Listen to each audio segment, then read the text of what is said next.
welcome to be my guest and be my guest with Mary Honan. And we're supporting here on the show, we're supporting the Samaritans, Limerick and Tipperary.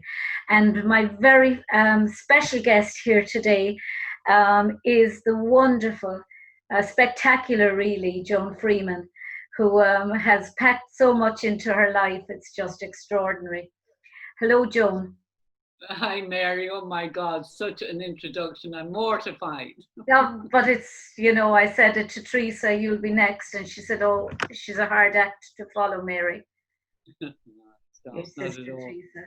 But you're a sister of Teresa Lowe, where in the world famous for many other things. But tell me about your life, Joan. Where did you grow up? So I'm one of 8 children. And when I was the youngest, I'm the 6th in the family. And when I was born in Dublin, and when I was a year old, my dad had to look for work, and there was no work. This is late 50s, 1959 at this point. And so he had to go to England, and we, of course, all had to go with him. So we traveled to England. My 2 younger sisters, Teresa and Mary, were born in England, and we stayed there 11 years. And for 11 years, my parents pined for Ireland. It happened. It happened to my mum. We lived in England, and she couldn't wait to get home. My dad couldn't get a job here, so he had to stay. It's a story that many families in the 50s and 60s, early 60s would be able to relate to. Yeah. And I remember every St. Patrick's Day we'd be getting mass. And of course, we were in England, so there wasn't mass as often as over here. And we'd have to get a 7 o'clock mass in the morning. And my parents would be crying as they were singing the hymn Glorious St. Patrick. And I was crying, looking at them crying, I know. Yeah, so we came back when I was 12. I started Bertie and Louise in Rathmines. But they were so happy. They were so happy that we came home, and life was 100 times better in Ireland for us. Not only for us from an educational point of view, because the Irish education is superb. Yeah, it is. Oh my God! When you compare it to other countries, it was, and then even then, 50 years ago, it was absolutely far superior. You have nuns. Did you have in England, no. Sorry, there were nuns in the convent, but then I went to a school called Dormer High School. So no, there weren't nuns. Yeah. I mean, there was no such thing as homework during that time. The school provided you with the books, and you did the books during the day, and that was it, But coming back to Ireland, I got an awful shock. First of all, I was exposed to learn 3 or 4 languages, which was incredible. And anyway, that and it was just a very different setup. The whole setup was very different, but it was also far better for my parents. My mother, when we came over here, she would have been about 50 at that point, and she learned to drive for the first time. Wow. And my parents never had a car. My dad didn't drive, and my parents had no car. No, mine didn't either. This is amazing, isn't it? Yeah. Well, Daddy drove in the Royal Army Medical Corps, but Mum wouldn't let him get a car in case something would happen. She treated him like a 4-year-old. I think I'm still like that with my husband. I think women did in those years. But anyway, so life was a lot better from an economical point of view, but also from a morale point of view. They were just very contented. So that was basically, I went to Louise Rathmines. I left school, there was no conversation, by the way, at that stage about me going on to college. There were 8 children, as I said, and by the time I left school, I was the oldest of the young, there was only 3 of us left. Everybody had gone and got married. My dad was working in a shop, in his brother's shop, and we needed money. We needed an income. So there was no discussion, and I didn't want to. I mean, as far as I was concerned, I couldn't wait to leave school, go out and earn a few bob. But of course, in those days, every single penny was handed up as well. Oh yeah, Oh, unopened. yeah. Yeah. Wage check. Your mother would open the wage check, and Yeah, she'd and give you you know back what you most of it. think of it. In my And case, I was earning £30 a week at the time, which, you know, wasn't a lot bad, of but money. my dad was earning £60 a week. And anyway, so that was grand. I went, as I said, I started doing secretary. Because I was educated in England, I wasn't allowed to learn Irish when I came home to Ireland. So while the class was learning Irish, I was sent off to learn shorthand and typing. So by the time I left school, I was pretty good at that. So Yeah, I went straight into a secretarial job, and I was bored out of my tree. yeah. But it I was can an imagine. I income. was too. Yeah, It was, yeah, it was an income. Um, and I suppose during those years, I got my first taste of charitable work. yeah. And I joined the Irish Epilepsy Association for no reason at all, except that they were looking for volunteers. And I volunteered, and I started their very first 24-hour fast in Grafton Street, Okay. which brought in money. And so I loved all that.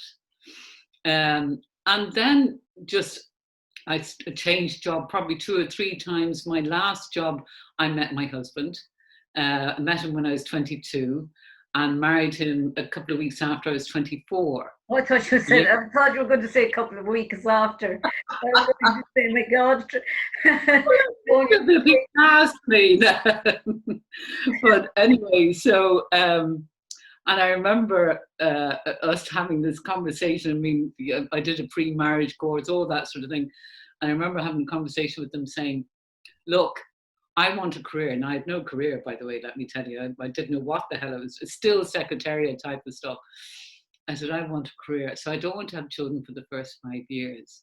So as it turned out, I had 4 children in the first 5 years. So it was reversed the whole thing. Nothing went as planned. No. And it was during that time when I was at home, I decided to go to college and to study. And in during that time, I had joined an organisation called Accord.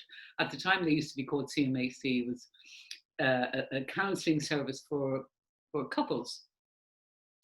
And I was trained as a therapist, as a couple counsellor, and I really liked it. So I decided I was going to go and really study for this. So I studied psychology. And for someone who didn't even think of college, I got my honours degree in it, and then I got a master's. And there at Christmas, I was given an honorary doctorate in Trinity. Yeah, so Trinity. someone who was crap at school, who couldn't care less. It's amazing the way we, as mature students, just a light bulb moment happens in our lives, and we just. I was the same. All I wanted was dancing, and I ended up going back and doing a degree, master's, and PhD. And I was saying to myself, like, where did that come from? Because I Yeah. was never academic going to school. It was good, but I was always daydreaming. Yeah. And you know what? But what that means, I think, though, is that it just proves that children of 16, 17, and 18 haven't a clue what they want to do. No. And here we expect them. How do you expect them to come out of school? For career decisions. Yeah. For life, which, I was actually, at one point there a few years ago, I was a temporary student psychologist in one of the IT colleges. And I remember the first years, nearly 50% of them left in the first year. Yeah. First of all, because they chose the wrong subjects. And they took subjects their parents wanted for them in many cases. Exactly. So we were probably the lucky ones, Mary, you and I, the fact that it came at a later time in life. So you have no idea. Yeah, it was just, I don't know where it came from. I think it was just a case of keep busy at the time, and then it became an addiction. It really does, doesn't it? It does. I think when it comes late in life, anything you take on or anything you do late in life becomes an addiction. You're embracing it, and you wholeheartedly want to do it. Yeah. And I think that's the difference. Yeah. But so you went. That was your first taste, really, of. And at what point did you set up Pieta House? So first of all, I sort of dabbled a little bit in counselling outside of Accord, and now that I had my qualifications, and I actually only discovered this last week, by the way. I love problem solving. So I did a little bit of counselling, in nearby, just as a few hours a week. And then one of the times that I was counselling there, I came across someone who was suicidal. And when I think back on how I reacted to that person, so we're talking about 17, 18 years ago. Yeah. And Ireland was a different place. Yeah. Very different place. And if anybody was suicidal or depressed, nobody would talk about it for a start. But if you were suicidal, people would think you need to go to a hospital, you need to be admitted, you're a danger to yourself, but you're also a danger to other people. And that was my mentality. Yeah, really. And I remember thinking, I want to get this person out of here as quickly as possible, and refer them to a GP, back to their GP. And when I think back on that time, I have such regret and sorrow and shame over it, because now, knowing what I do know, is that people just need to be listened to. They need to be embraced and supported. And I suppose the other thing I discovered over the years was that most people who take their lives are reacting to a life event. This is not a long-term suffering from mental health issues. They're reacting to a life event. And as it happens, a short-term solution to, or a long-term solution to a short-term problem. And that can be true, but also it can be a long-term problem, and suffering for a long time. I mean, but also it can be a short-term problem too. So, for example, during the economic crash, during 2007, 8, 9, whatever year it was, one of the things, this is when Pieta was open at this stage. Pieta was open in 2006, a year before the crash. And what we saw were, in particular, men coming into us who were suicidal, who had attempted suicide.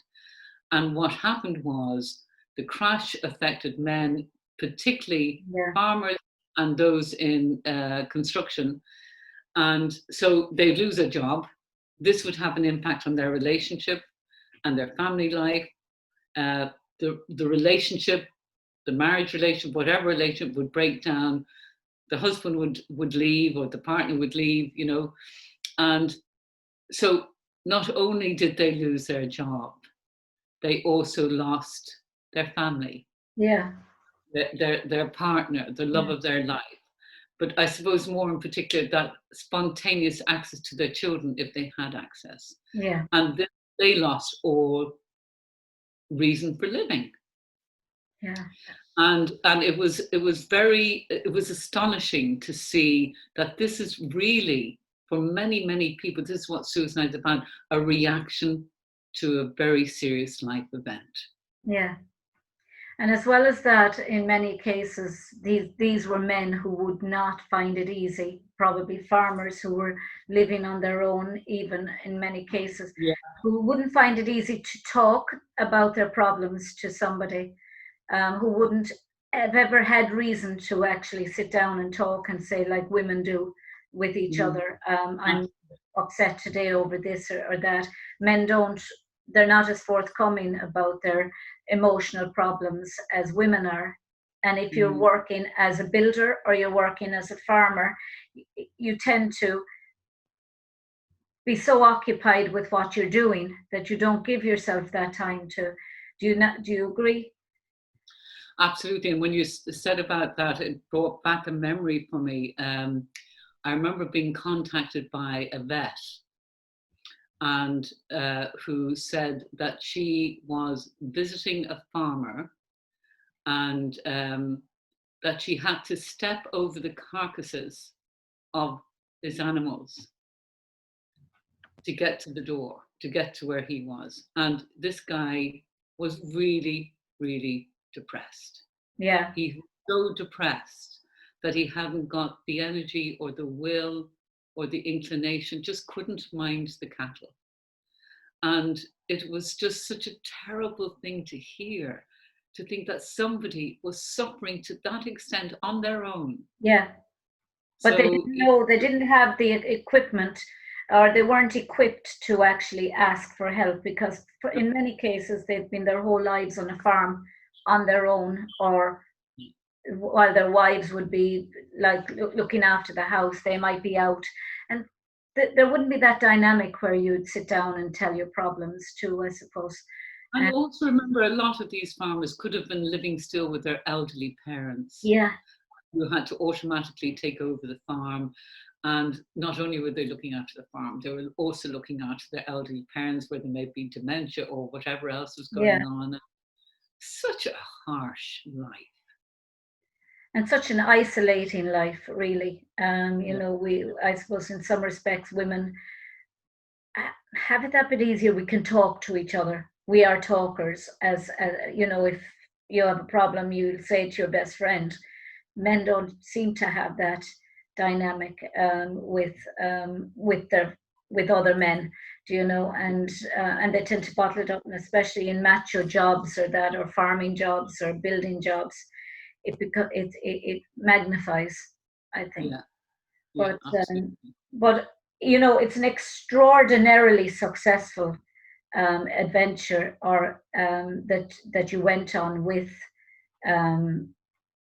the charity.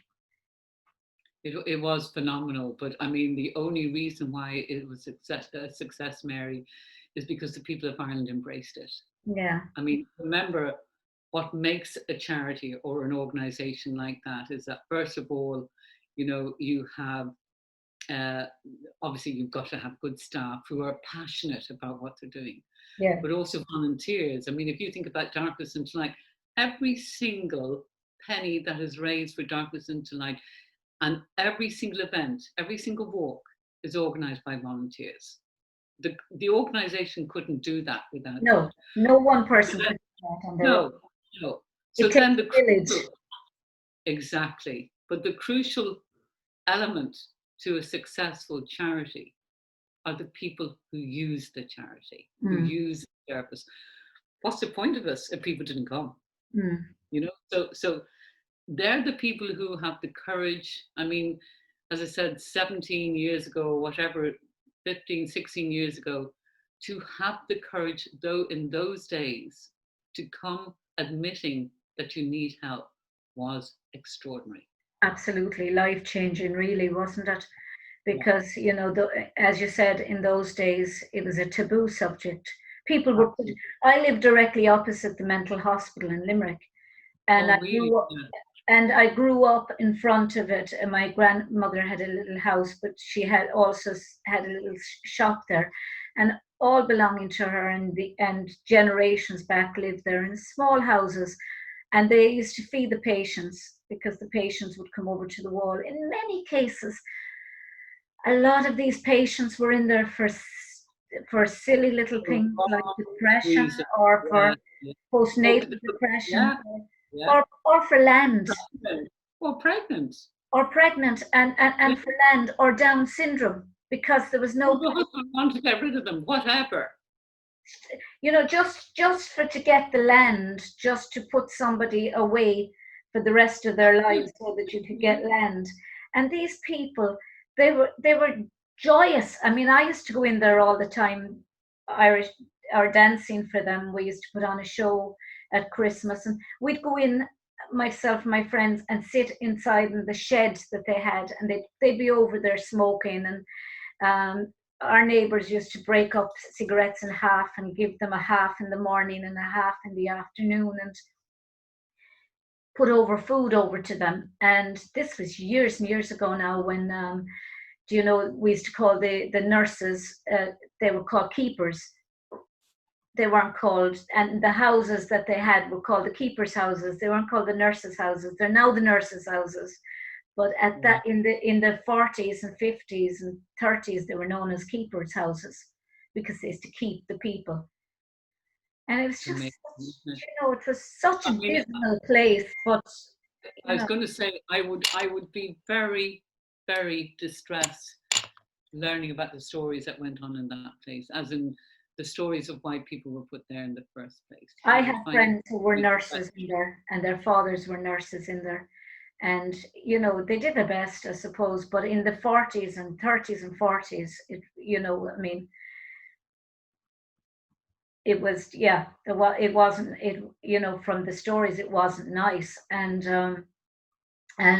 But the patients were lovely, and we used to sit and talk to them. And one man told me one day that he had passed his mathematics. He got a first-class honours degree, mathematics. The next day he was in St. Joseph's. Oh my God. And he just snapped, and that was their life. And I'm still living directly opposite it, and I'm emotionally attached to the place because of the people that I used to sit and talk to. Yeah. And we were only about 9, 10, 8 maybe years of age, and we used to play over there with them. We never feared the patients.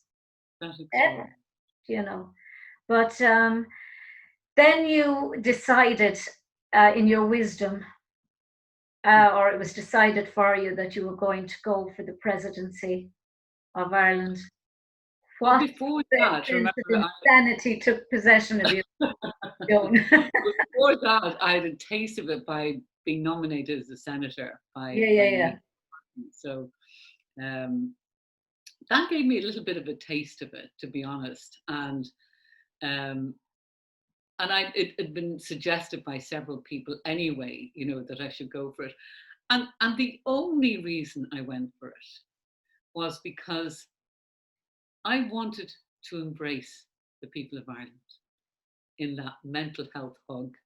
Yeah. But I wanted us we went so far with Pieta, that people now were talking about suicide, but there still is a stigma attached to mental health. I mean, God knows what's happening to our country right now, the mental health of our country after the COVID. Yeah. So I really thought that and probably this was a mistake, that the lens shouldn't be turned outwards from our country to other countries, like presidents do, and they engage with other countries, that we should turn the lens back inwards and look at our own.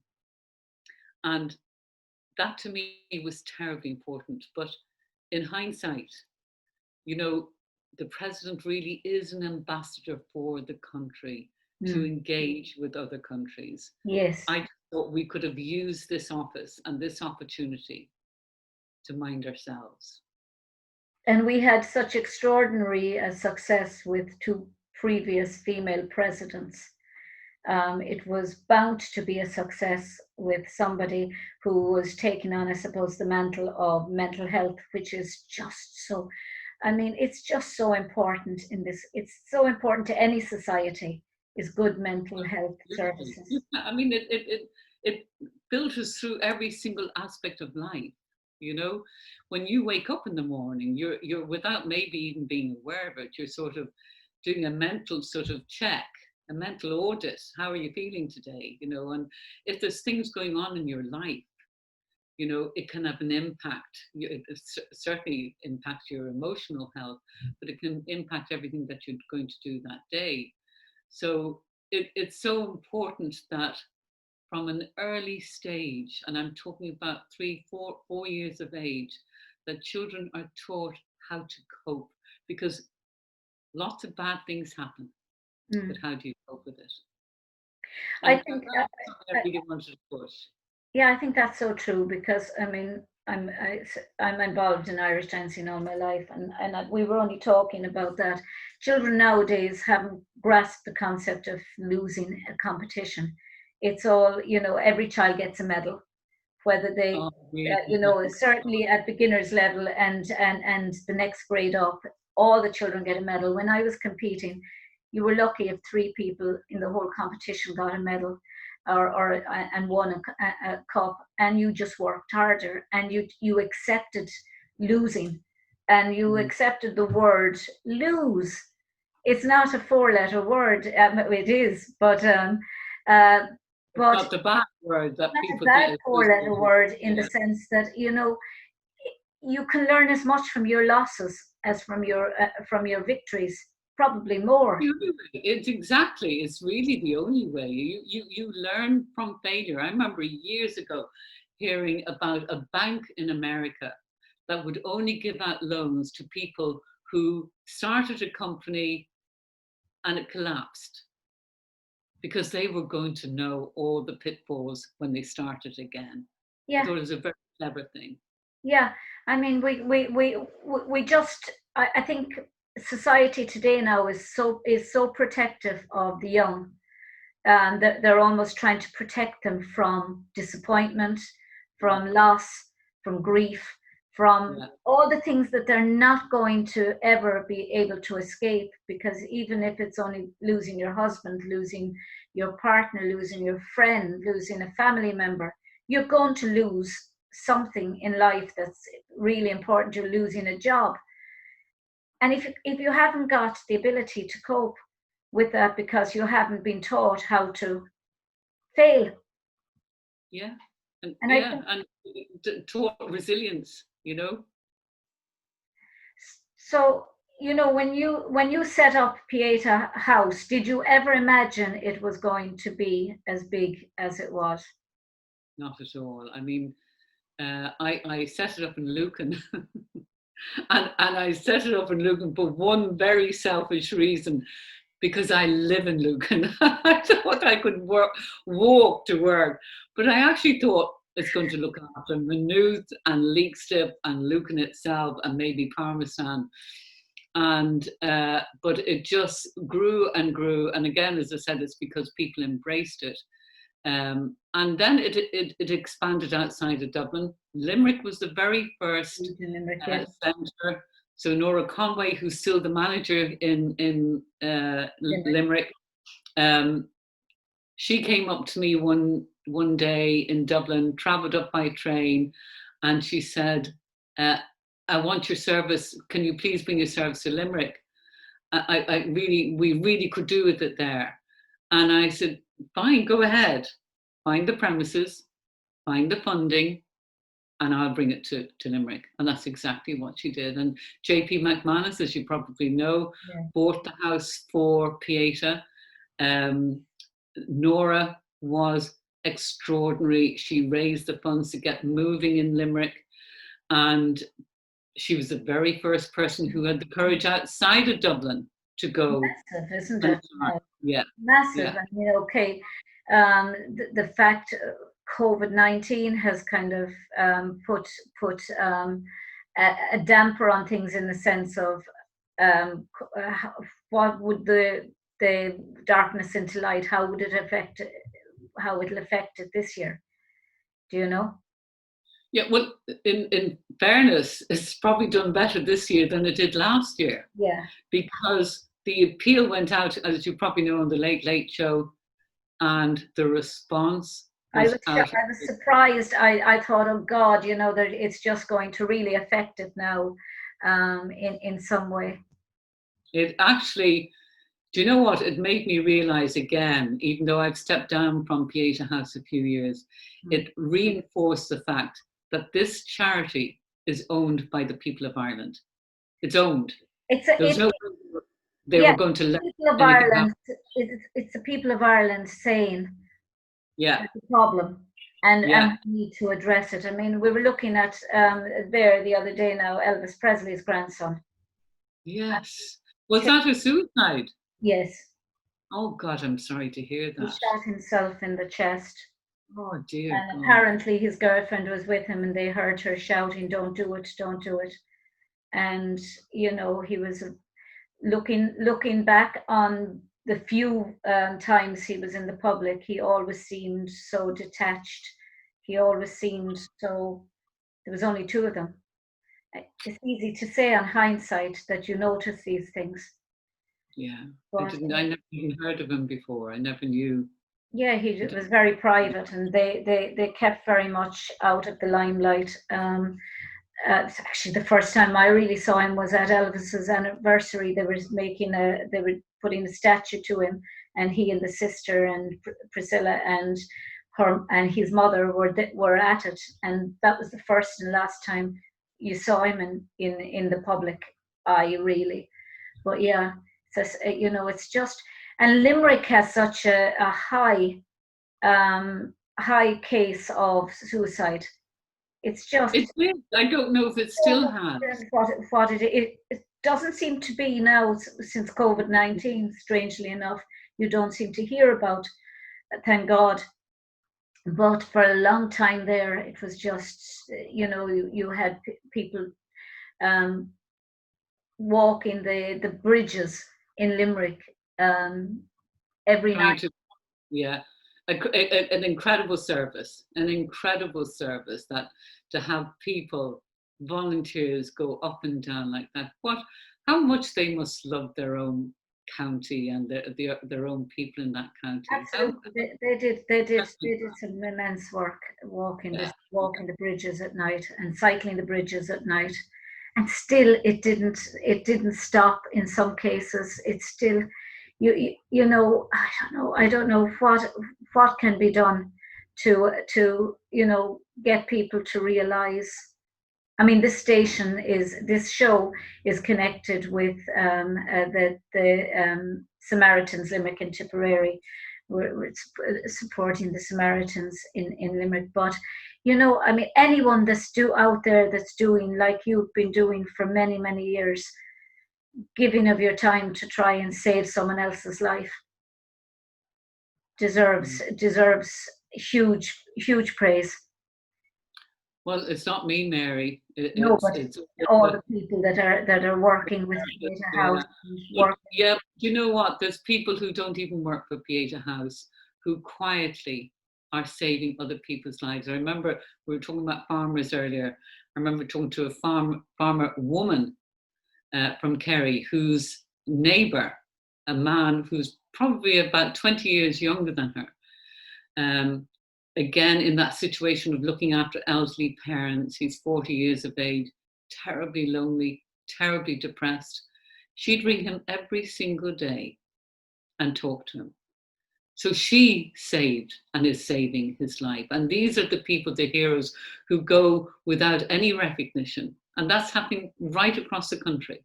So Pieta's great, and the therapists are fabulous, but we have thousands of people who do this without recognition. Mm. And have you given up completely the psychotherapy? Psychotherapy. Well, I haven't done that in years anyway.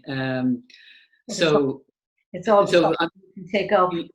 Yeah, I don't think so. I don't think so anymore. So I finished with the Shannon, finished on the 1st of April. And so I'm going to go. I did. I loved it. I used to pinch myself every single day when I was going, thinking, I'm a senator, how come? But I would hate the job forever. I would hate it.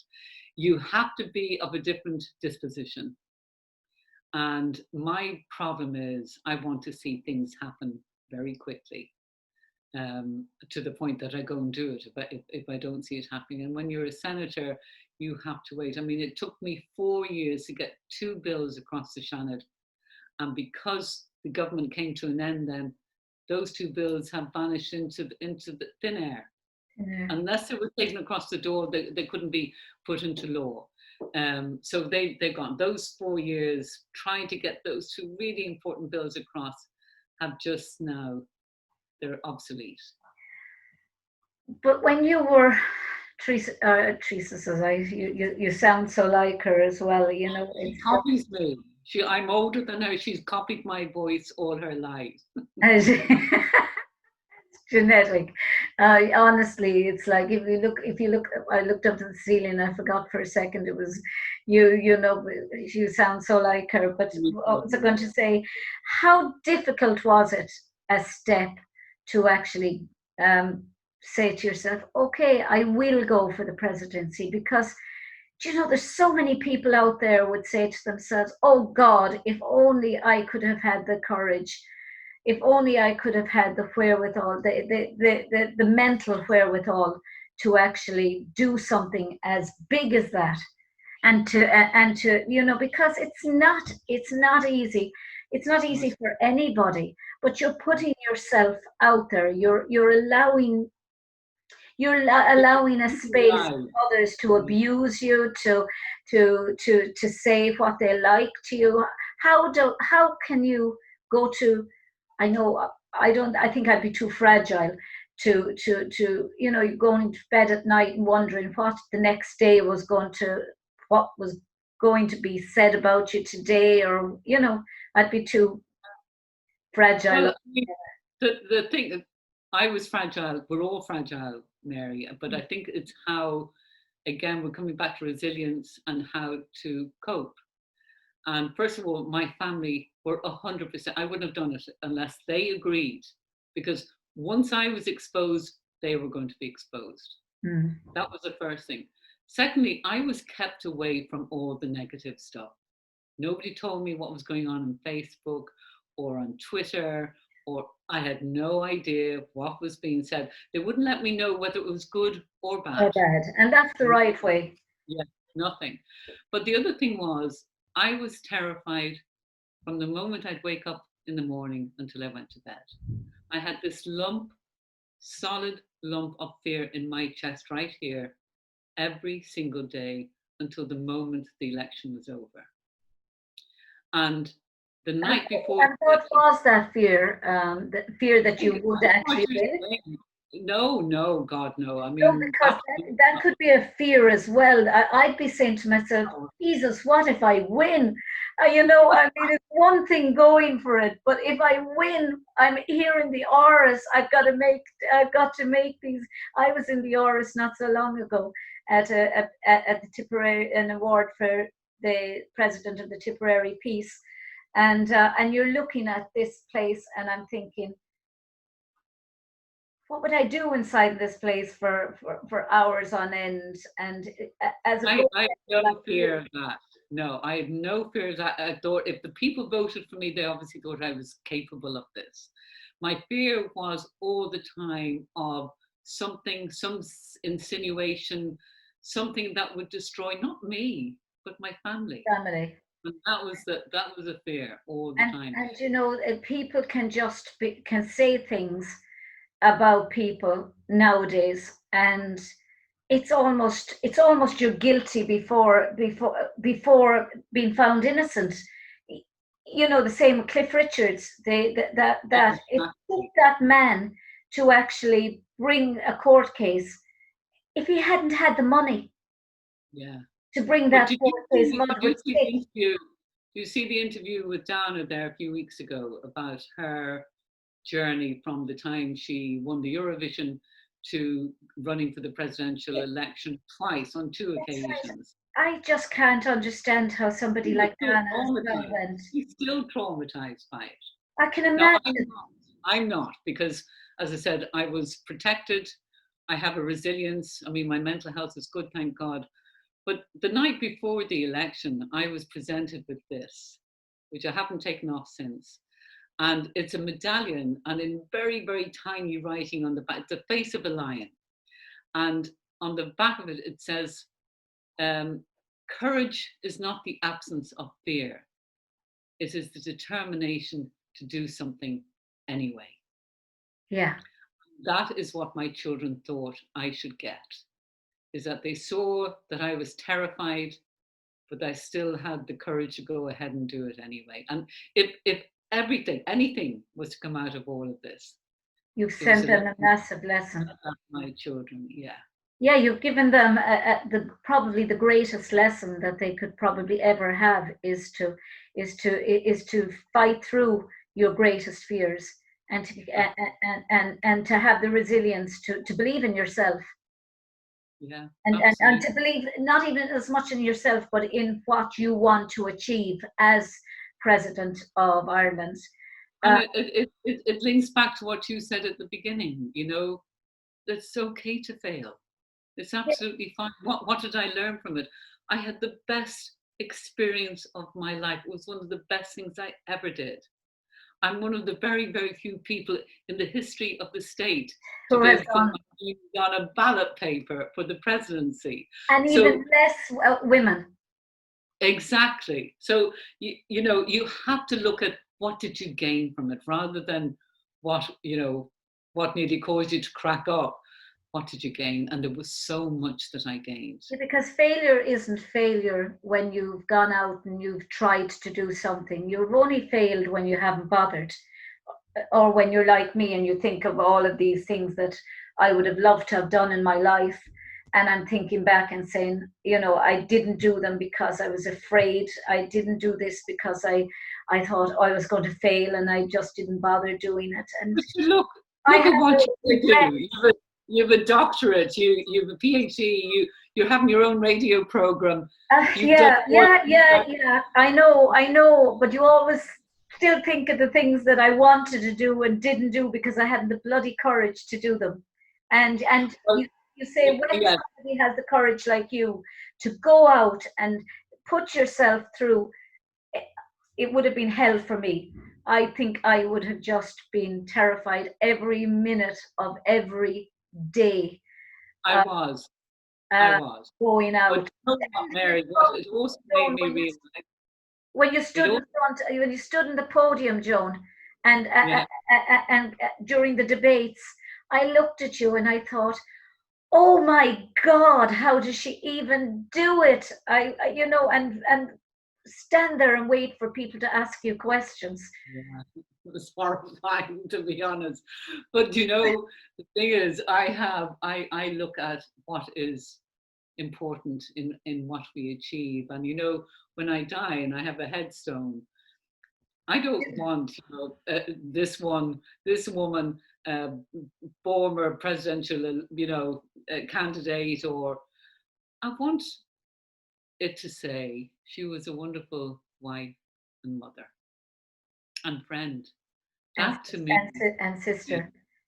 Yeah, and sister. And you couldn't want to anything better in your life than that you were loved by the people who you loved. Yes. Because there's nothing worse than loving somebody, I think, who doesn't love you. And when there's somebody there, your family, and you are the center of their universe, and they are the center of yours, there's nothing more. There's nothing, no presidency, nothing. It doesn't matter what you become. To have that love and know that you have given your love is more important than anything else. So what's next now for Joan Freeman? I haven't a clue. Are you one of these people who just falls into things that, you know, at the time that they're happening and throw everything out to fate? Well, I have a great faith, as opposed to fate. I have a great faith, and I would pray about whatever is right for me to do and what I need to do, that it will make itself, you know, open to me. I am very interested in mental health in the workplace. I think that the people, the younger generation, the 30-year-olds plus, are in the most hideous sort of situation. They have to work. There's so much competition. They are not as fortunate as we were. I had a house at 24 years ago. Now, granted, my husband had it. It didn't matter if I didn't work, you know, but now, you know, those who have houses, they're very fortunate. Those who have jobs without having to be so competitive. I mean, if you take one of my daughters who was working and her husband was working, this is before the COVID, she'd have to be up at 6 o'clock in the morning. She'd have to be gone at 7:30, you know, 8 o'clock. Make sure everything is ready, leg it to work. If she got a call from the creche that her child was sick, what do? You know, what Plan A is if you have a mother nearby, great. If you haven't got a mother nearby, the pressure of that alone, Yeah. and then going to the employer and saying, listen, my child is sick, I've got to go back and collect them. And the attitude sometimes of the employer, that type of awful stress. So I would love to focus on mental health in the workplace. I think there's such a thing as presenteeism, where you are present in the job because you've got to be there for so many hours, but your mind is with the problem somewhere else where you can't cope with it. Yeah, and I mean the thing about it is, one thing that has struck me about COVID-19 in particular, with all the people that don't have homes, and people who have children, and they're running from them to get out. Before COVID-19, they had to leave the hostels that they were staying in or the hotels and walk around until 9 o'clock that evening, and come back with their children. Where do they go now? When they're Oh my supposed to God. be, or during the height of COVID, when they were told not to be on the streets, not to be wearing masks, the last thing that's on somebody's mind like that is whether they're wearing a mask or not. They're worrying about where they're going to get their next dinner. I don't think we have any idea of real suffering, to No, be we don't. honest. I mean, I'm lucky I have my house that I wouldn't have it if my parents hadn't, left it to me. I'm fortunate. But I just think of all these misfortunes out in the street until 9 o'clock at night. Where can they cocoon, as this famous Yeah, dreadful. I phrase hate now, that which word. irritates me no end. Um, Irritates. yeah, me too. I just think, like, where did that come from? But people have a lot more on their minds now than wearing whether they wear a mask or whether they don't wear a mask going into a shop, or whether they have, stay in your homes. That phrase, "stay at home." We're closer. Exactly. We're closer together, being apart. And there's a misfortune walking the street with her child until 9 o'clock at night. And what is that doing to the mental health of somebody? I We're actually remember during the election, and this is before COVID, this is during the election, I heard a young girl being interviewed. She was only about 15, and she was living in a hotel room with her mother and two younger children. And she said she dreaded every morning lifting the cover from her when she was in bed, lifting the cover up, because it would start all over again. She dreaded that first movement of lifting the cover of her bed to get out. I mean, I understand it from the point of view of when we came home, we were living in a house and the house was condemned.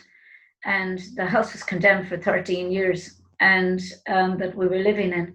Walls were coming away from the stairs coming away from the walls, floor was subsiding, and it was built on rock and it took my mother 13 years to get out of the house and I mean, uh, when I think back on it now, how the woman didn't go insane, I don't know, with a 13-year-old child. And and that's probably what's made me so conscious of people who Yeah, yeah, are not in as fortunate as everybody else. yeah. And this phrase, "Where are we going to stay at home? Be with What your if you don't have a stay home? within your What home." if you don't have a home? Yeah. What if you don't have a home? Mhm.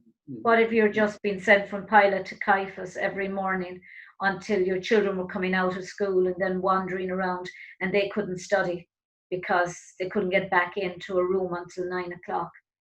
Yeah. It's Mm. just, I don't know what's going to happen. I know that Father Peter McVerry, he does an extraordinary job, and he's very vocal Yeah. about the homeless crisis. But Well, I just let's just hope this new government, mental. let's hope the new government is going to tackle this. I hope so.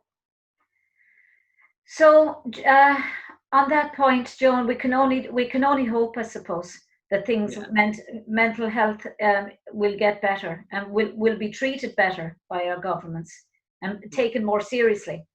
absolutely. because it is the foundation of everything we do, is how we do it, you know, how our minds are healthy. Exactly. If our minds are healthy, our bodies will be healthy in many cases. Yeah. So Joan, thank you very much for coming on and talking to me today. Not at all. It was a pleasure. I hope it wasn't traumatic.